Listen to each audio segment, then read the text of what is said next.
Hello students, welcome to my YouTube channel.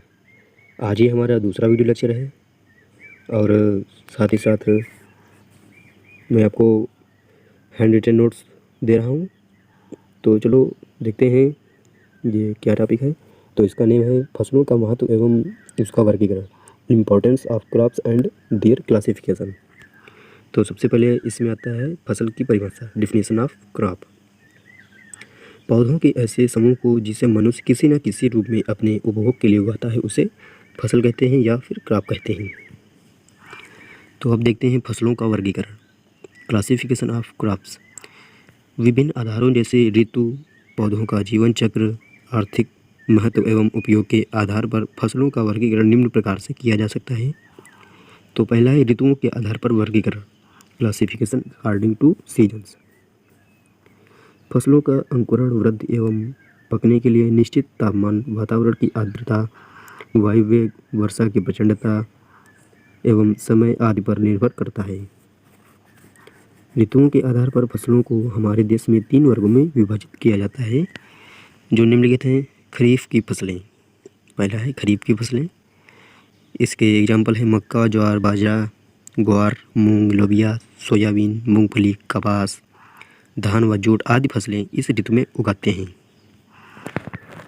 और दूसरा है रबी की फसलें। इस वर्ग में गेहूं, जौ, जई, चना, मटर, मसूर, लाही, सरसों, बरसीम, लूसर्न व आलू की प्रमुख फसलें हैं।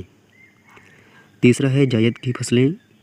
इसकी बुआई फरवरी से मार्च में करते हैं। इस वर्ग की प्रमुख फसलें खरबूजा, ककड़ी, मूंग, उड़द, सूरजमुखी व लोबिया है।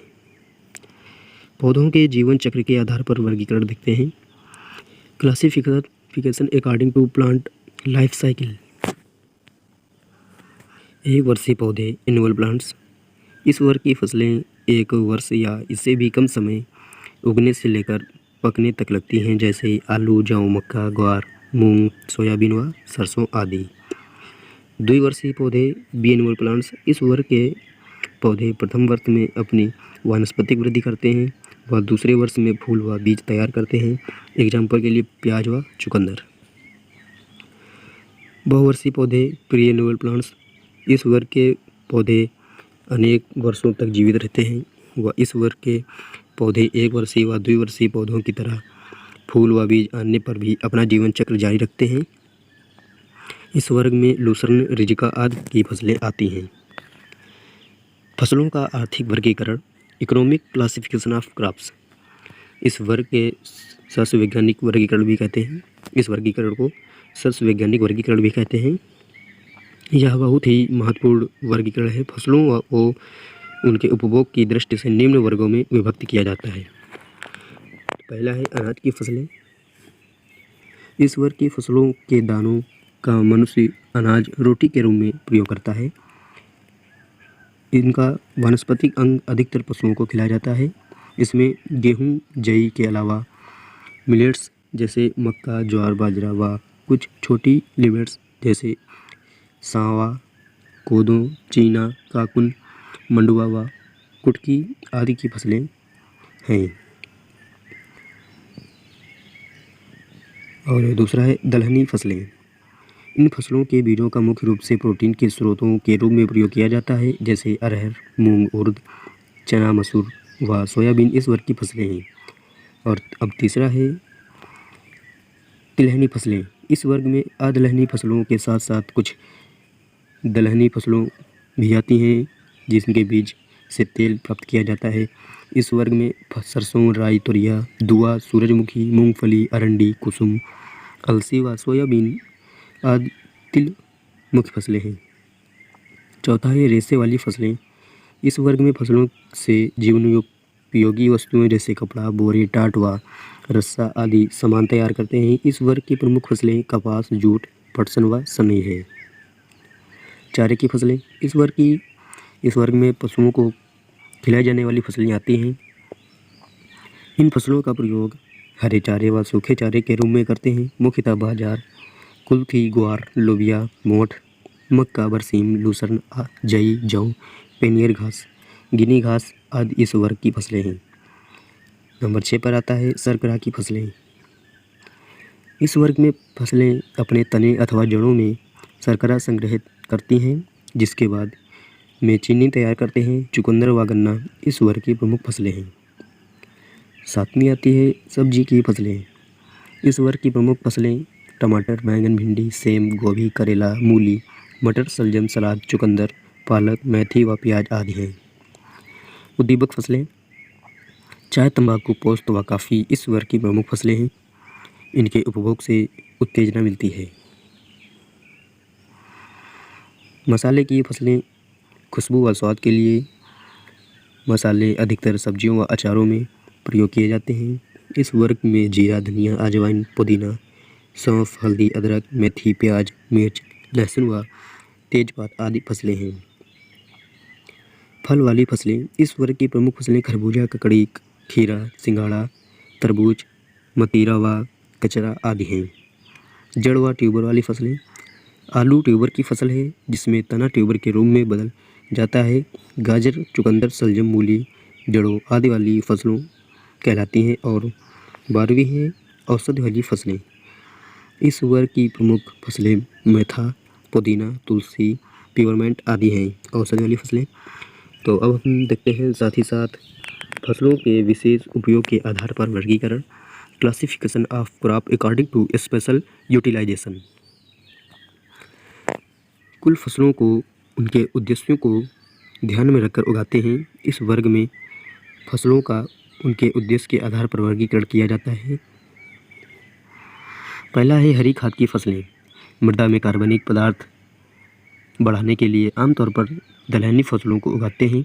इन्हें खेत में उगाकर कुछ समय बाद वहीं खेत में दबा देते हैं। नाइट्रोजन की मात्रा आदि बढ़नी हो तो भी दलहनी फसलें हरी खाद के लिए उगाते हैं। प्रमुख फसलें मूंग, सनई, लोबिया, ढैंचा, मसूर, मोठ, बरसीम आदि हैं। मृदा रक्षक फसलें इस वर्ग की फसलें भूमि की अधिक से अधिक आच्छादन प्रदान करती हैं, जिससे मृदा को वायु एवं जल द्वारा होने वाले कटाव से बचाया जा सके। मूंग, उर्द, लोबिया इनकी प्रमुख फसलें हैं।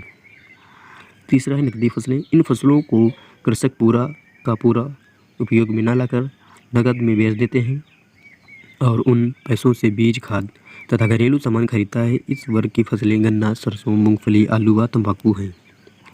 चौथा आता है बहुत महत्वपूर्ण अंतर्वर्ती फसलें। किन्हीं कारणों से जब प्रमुख फसल खेत में नष्ट हो जाए या बोने में देर हो जाए तो उसके स्थान पर कम समय में तैयार होने वाली फसल को अंतर्वर्ती फसल कहते हैं। कीट आकर्षक फसलें कभी कभी प्रमुख फसल को कीट पतंगों या बीमारियों से बचाया जाने के लिए खेत के चारों ओर एक या किनारे पर अन्य फसलें उगा देते हैं, जो खेत की प्रमुख फसल के कीट पतंगों को अपनी ओर आकर्षित करते हैं, उन्हें उनके आक्रमण से बचा लेती हैं। रक्षक फसलें इन्हें मुख्य फसल की रक्षा करने के उद्देश्य से खेत में उगाया चारों ओर बोया जाता है। जैसे गन्ना के चारों ओर पटसन, अरंडी, अरहर आदि बो देते हैं। मक्का के चारों ओर ज्वार बो देते हैं। पोषक फसलें जब किसी फसल को मिलाकर बोने से दूसरी फसल की लाभ होता है तो उसे पोषक फसल कहते हैं। जैसे गेहूं के स्थान पर चना बोने से गेहूं को चना द्वारा लाभ होता है, क्योंकि चना वायुमंडलीय नाइट्रोजन का यौगिकीकरण करके गेहूं को नाइट्रोजन की प्राप्ति कराता है, अतः चना पोषक फसल है। सहचर या सहयोगी फसलें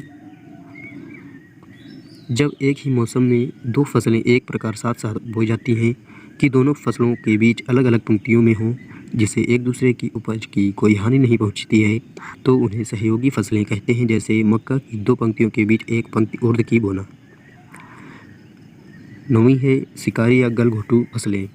ये वे फसलें होती हैं जो अपने स्थिति और उपस्थिति द्वारा फसल को आवांछित कर पौधों से छुटकारा दिलाती हैं।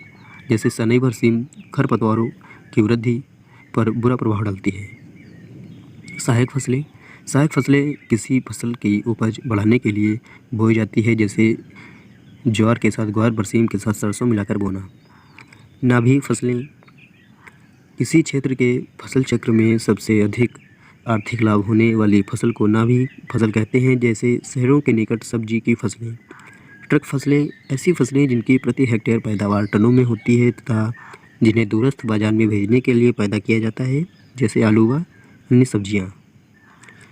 और मेरा बस वही एक काम कि हमारे यूट्यूब चैनल को सब्सक्राइब कर लेना और वीडियो के कमेंट बॉक्स में कमेंट करके ज़रूर बताना कि आपको कैसे वीडियो चाहिए। मैं आपके लिए वैसे वीडियो ला के दूँगा। और जितना हो सके ज़्यादा से ज़्यादा हमारे यूट्यूब चैनल को शेयर करिए। धन्यवाद।